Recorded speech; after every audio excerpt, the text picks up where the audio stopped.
televisi ternyata terjadi juga di Indonesia. Sejak zaman penjajahan, tersebar beberapa lokasi pembantaian massal yang dilakukan oleh para penjajah maupun para pemberontak di negara ini. Bagaimana keadaan lokasi itu kini? Inilah 7 lokasi pembantaian massal di Indonesia versi on the spot.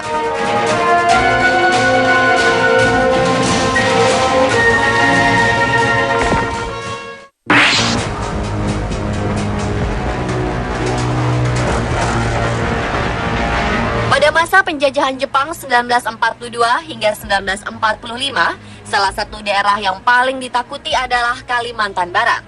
Penduduk di sana tidak mau menerima kedatangan Jepang begitu saja setelah Belanda mundur.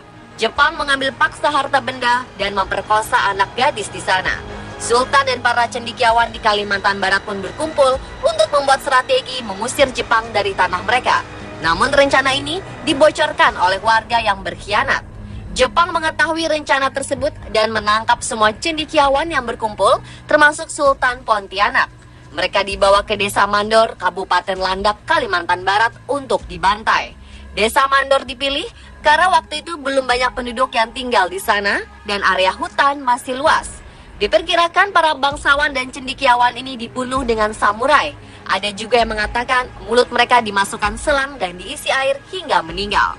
Setelah membantai orang-orang penting ini, Jepang tidak berhenti. Mereka mencari pihak keluarga dari korban dan membunuhnya di lokasi yang sama. Ada 21.000 orang yang tewas dalam pembantaian ini.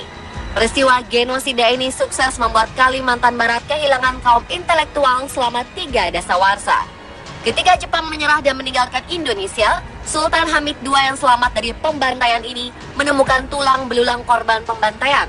Sultan ini selamat karena ketika Jepang menduduki Indonesia, dia hijrah ke Belanda bersama istrinya yang berkebangsaan Belanda. Dia pun mengumpulkan tulang belulang ini dibantu tim ahli dari Australia dan penduduk setempat. Selama 3 bulan, tulang belulang yang berserakan tersebut akhirnya dimakamkan di 10 makam massal yang sengaja dibangun oleh Sultan. Namun setelah itu, makam ini kemudian sedikit diabaikan.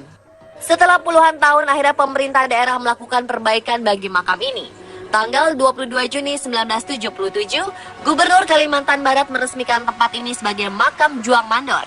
Tanggal 22 Juni merupakan tanggal di mana peristiwa berdarah itu terjadi dan hingga sekarang ditetapkan sebagai hari berkabung di Kalimantan Barat.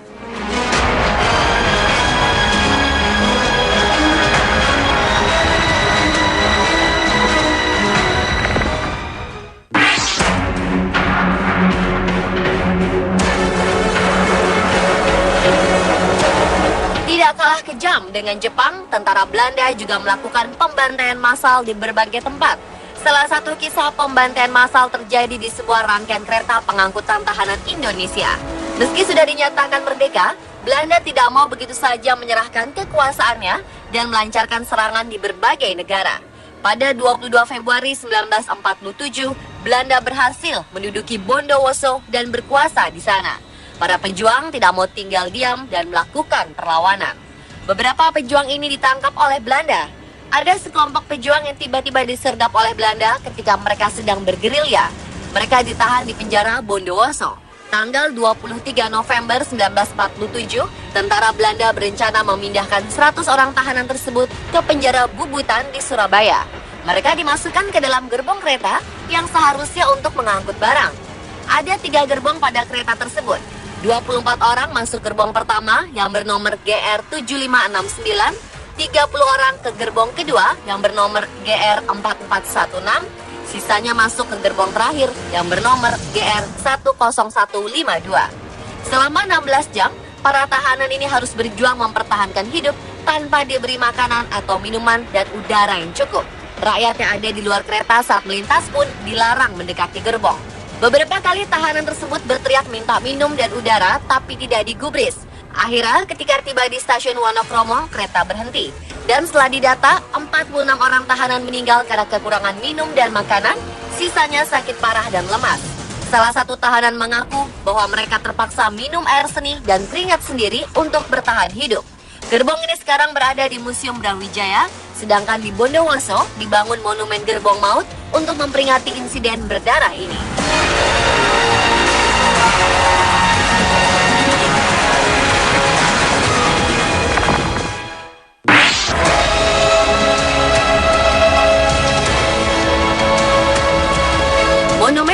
berdiri gagah ini merupakan simbol kepedihan rakyat Makassar terhadap tragedi yang dimulai pada 11 Desember 1946 di Desa Batua, Makassar. Pada waktu itu, Belanda masih belum menerima kedaulatan Indonesia sebagai sebuah negara yang merdeka. Tentara Belanda masih menekan rakyat di berbagai daerah, salah satunya rakyat Makassar. Di lapangan Desa Batua, tentara Belanda memaksa rakyat menggali sebuah lubang besar. Rakyat tidak mengetahui bahwa lubang yang mereka gali itu nanti yang menjadi sebuah kuburan massal bagi penduduk Makassar. Sebanyak 3.000 orang yang dinilai pemberontak dan pejuang ditangkap dan dikumpulkan di lapangan itu. Secara bergantian, mereka diminta duduk berjejer mengelilingi tepi lubang itu dan ditembak oleh Belanda. Korban yang tertembak akan segera jatuh ke lubang sehingga tentara Belanda tidak perlu capek menguburkan mereka satu persatu. Tidak hanya para pemimpin dan pejuang saja yang dibantai. Setelah pembunuhan sadis tersebut, tentara Belanda semakin kehilangan akal. Mereka mendobrak pintu-pintu rumah rakyat dan menembaki siapa saja yang terlihat mencurigakan. Dalam waktu 3 bulan, ada 40.000 jiwa yang tewas.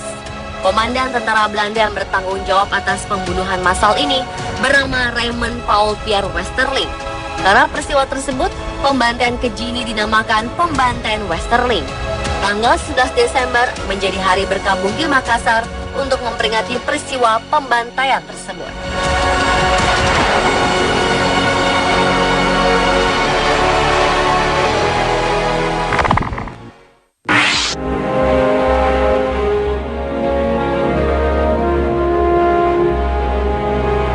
Pembantaian tentara Belanda terhadap rakyat yang tidak bersalah memang sangat keji. Salah satu kekejian itu terjadi juga di Rawagede, Karawang. Kala itu pasukan Belanda mencari seorang pejuang bernama Lukas Sutaryo yang sepak terjangnya membuat Belanda kesal. Pada 9 Desember 1947, Belanda melacak jejak Kapten Lukas mendengar berita bahwa Kapten Lukas tengah berada di Rawagede. Mereka pun menyerbu desa itu dengan 300 orang tentara. Ketika rakyat Rawagede baru selesai melakukan sholat subuh, Belanda menggedor pintu rumah penduduk dan menggeledah setiap sudutnya untuk mencari orang yang dijuluki Begundal Karawang ini. Kesal karena dicari tidak ditemukan, Belanda memerintahkan semua laki-laki yang berusia di atas 14 tahun berkumpul di tengah desa. Mereka dipaksa untuk memberitahukan keberadaan Kapten Lukas. Namun tidak ada yang berbicara, semua bungkam. Kapten Lukas sebenarnya sudah meninggal Rawagede sehari sebelum penyergapan Belanda ini. Karena semua bungkam, peluru tentara Belanda pun akhirnya dilontarkan dan menewaskan semua laki-laki itu. Dalam waktu 12 jam, seluruh laki-laki dewasa di desa ini tewas. Tinggallah para janda dan anak-anak yang meratap mencari suami dan ayah mereka. Keadaan pilu ini bertambah menyedihkan karena mereka terpaksa bahu-membahu menggali liang, menggotong jenazah, dan menguburkan laki-laki yang mereka kasihi. Rawagede berubah menjadi kampung janda yang harus berjuang membesarkan anak-anak mereka. Setelah bertahun-tahun, barulah ada lelaki dewasa.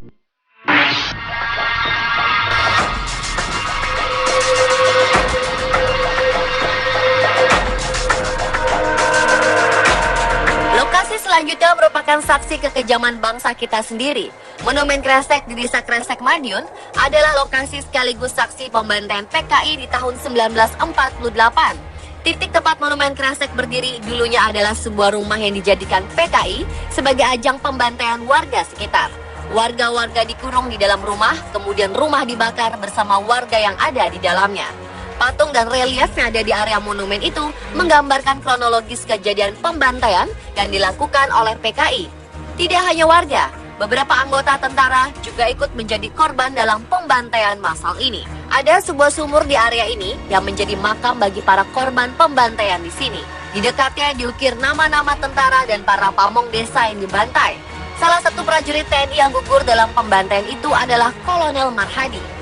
Namanya lalu diabadikan menjadi salah satu nama jalan di kota Madiun.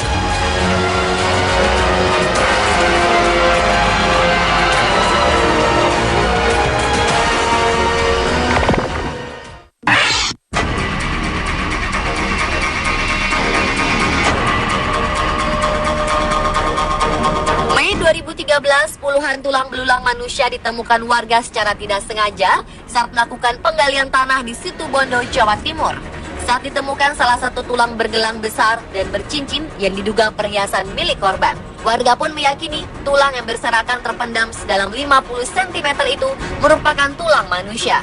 Karena lokasi penggalian tanah untuk pasir dan batu ini konon merupakan tempat pembantaian massal puluhan tahun silam. Tak hanya menemukan tulang belulang manusia ini, namun warga juga menemukan adanya perhiasan seperti gelang yang melingkar di salah satu tulang lengan. Mereka juga menemukan sebuah cincin yang terlilit di tengkorak jari. Sayang, kondisi tulang banyak yang hancur karena terkena cangkulan. Cincin dan gelang yang ditemukan diduga warga perhiasan emas milik korban sehingga langsung diamankan warga. Sementara dari temuan ini terlihat jelas beragam jenis tulang berserap, mulai tulang pinggul, tulang paha, tulang iga hingga gigi. Tulang belulang manusia ini pertama kali ditemukan Bu Nasroh, seorang pekerja galian. Bunyi keras yang mengenai cangkulnya awalnya hanya dianggap batu biasa, namun setelah menemukan kumpulan rahang dan gigi, ia baru sadar telah mendapati tulang manusia. Warga pun yakin jika tulang yang diduga dua kerangka itu manusia. Penemuan tulang belulang seperti ini pernah terjadi sebelumnya yang berjarak sekitar 300 meter dari lokasi penemuan saat ini. Warga dulu yang takut menggali penemuan pertama pun mencoba pindah di lokasi baru ini. Namun setelah menggali seluas 15 meter, kumpulan tulang terserak di kedalaman 50 hingga 100 cm dari permukaan tanah. Warga pun meyakini bahwa tulang tersebut merupakan manusia korban pembantaian massal puluhan tahun silam. Namun hingga kini belum ada pihak berwajib yang melakukan pengecekan terhadap penemuan tulang ini. Diduga di dalam tanah yang menggunung ini masih banyak terdapat tulang-tulang yang terpendam.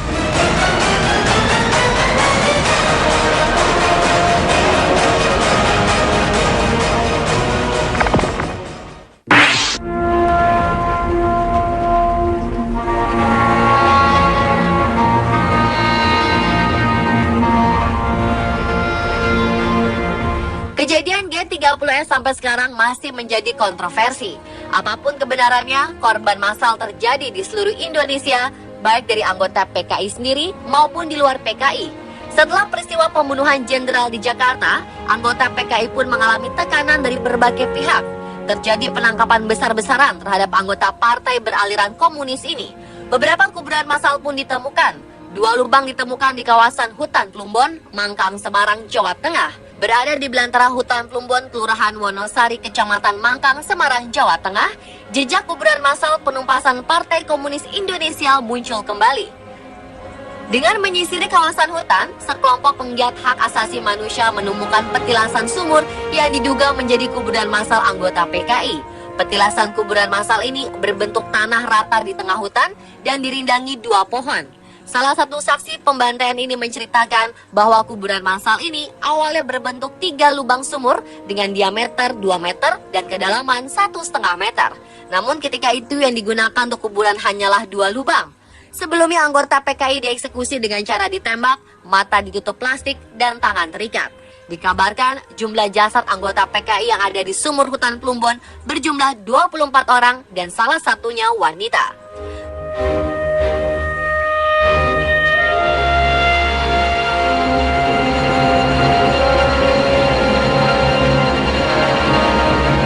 Itulah 7 lokasi pembantaian massal di Indonesia.